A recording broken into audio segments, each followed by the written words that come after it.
आंबेगाव तालुका विद्याविकास मंडळाच्या पिंपळगाव घोडे येथील मुक्ताई प्रशाला हायस्कूलच्या बसला गिरवली येथे घाटात अपघात झाला।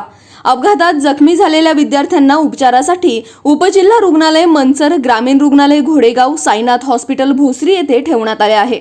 या अनुषंगाने अपघातग्रस्त शालेय विद्यार्थ्यांची राज्याचे माजी गृहमंत्री दिलीपराव वळसे पाटील यांनी भेट घेत त्यांची चौकशी तसेच विचारपूस केली आहे। यावेळी मंचर उपजिल्हा रुग्णालयाला भेट देऊन उपचार घेत असलेल्या विद्यार्थ्यांची व त्यांच्या पालकांची विचारपूस माजी गृहमंत्री वळसे पाटील यांनी केली आहे। यावेळी पालकांशी संवाद साधत त्यांना धीर देण्यात आला, तसेच संबंधित डॉक्टरांशी विद्यार्थ्यांच्या प्रकृतीबाबत चर्चा करून सर्व विद्यार्थ्यांना योग्य उपचार मिळावेत व त्यांच्या आरोग्याची काळजी घेण्यात यावी अशा सूचना देण्यात आल्या।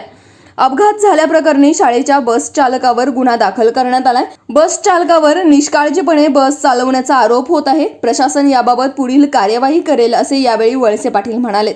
या बातमीची दृश्य पाठवली आहेत आमच्या आंबेगाव तालुका ब्युरो चीफ मोहसिन काठेवाडी यांनी। पाहुयात।